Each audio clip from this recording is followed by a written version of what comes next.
As you know, Kentucky Senate President David Williams is adjourning the state Senate today, signaling his intention to leave Frankfort once again without finishing the job that the people of Kentucky not only elected him to do, but also has paid him to do. His careless and cavalier decision to abandon his duty carries grave consequences for people all across Kentucky. The Kentucky Constitution charges the legislature with enacting Kentucky's budget and keeping it balanced. But Senator Williams' refusal to put forth the effort necessary to rebalance the 2011 Medicaid budget jeopardizes health care services on which some 800,000 Kentuckians rely, not to mention putting at risk thousands of jobs at the institutions that provide those services. In addition, his refusal to act on a minor shift in the higher education budget may well force Kentucky school districts to pay back $134.9 million to the Federal Department of Education. These are serious problems whose solutions and whose urgency are clear to nearly every person in this state. Well, every person but one. Senator Williams has apparently declared and decided that he has better things to do. Well, it is time to hold him accountable. It's time to remind him of the job that he's been elected to do. Today I'm taking two actions. One, I'm calling a special session of the Kentucky General Assembly beginning 2 p.m. Monday, March 14. The agenda has two items.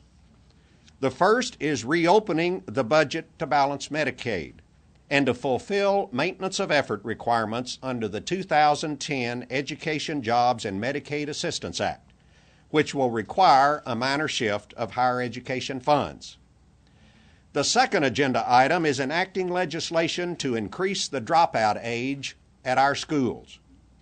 For 2 years in a row, the House has passed this bill overwhelmingly with bipartisan support. For 2 years in a row, Senator David Williams has refused to allow the Senate to vote on it.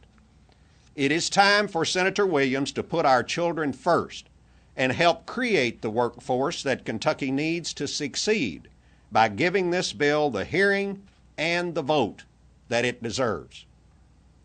The second action I'm taking today is starting the process to implement the Medicaid contingency plan required by federal law.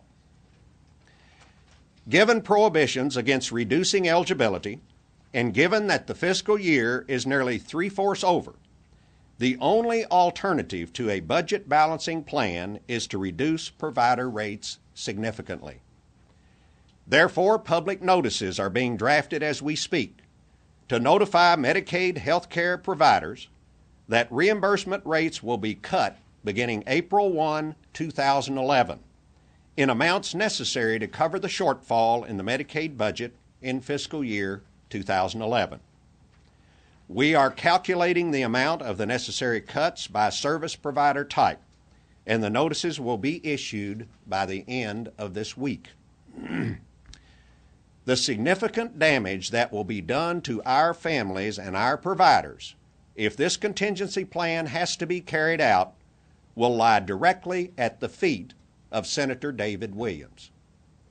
I've been working since November to avoid this step, which, as providers have assured both me and the legislature, will lead to significant layoffs.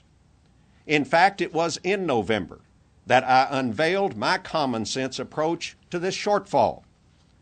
My plan not only fixes the problem in the short term, but also creates long-term efficiencies in the Medicaid program, all the while using Medicaid money to solve a Medicaid problem. Senator Williams has had 3.5 months to respond to my proposal. 3.5 months. He chose not to.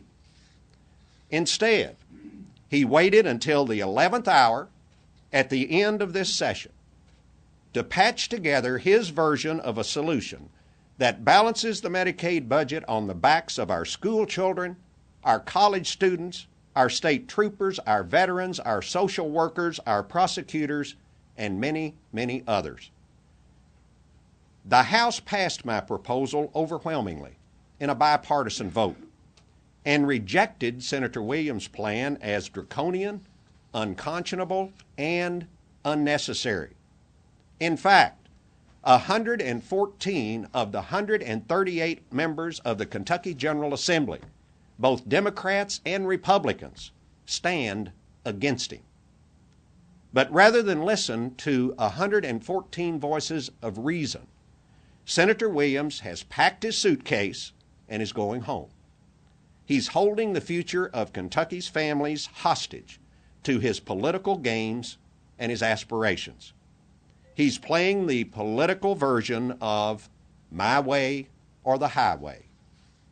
In contrast, while I believe strongly that my proposal is the best common sense solution, I remain open to other suggestions. In fact, the House has discussed 3 separate proposals to balance this Medicaid budget that I could live with, and which do not require the unnecessary and crippling cuts in the Senate proposal.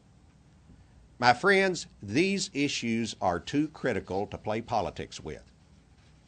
This started as a simple solution to a shortfall in the fiscal year 2011 Medicaid budget. But Senator Williams has turned it into a battle for the lives and the health of Kentucky's children. Well, we didn't go looking for a battle, but we're not going to abandon our children. For the second time in 2 years, I'm calling Senator Williams back to work to do what the taxpayers have already paid him over 2 months' salary to do, and to honor the duty with which he's been entrusted. Maybe, just maybe, this time, he'll put the people of Kentucky first.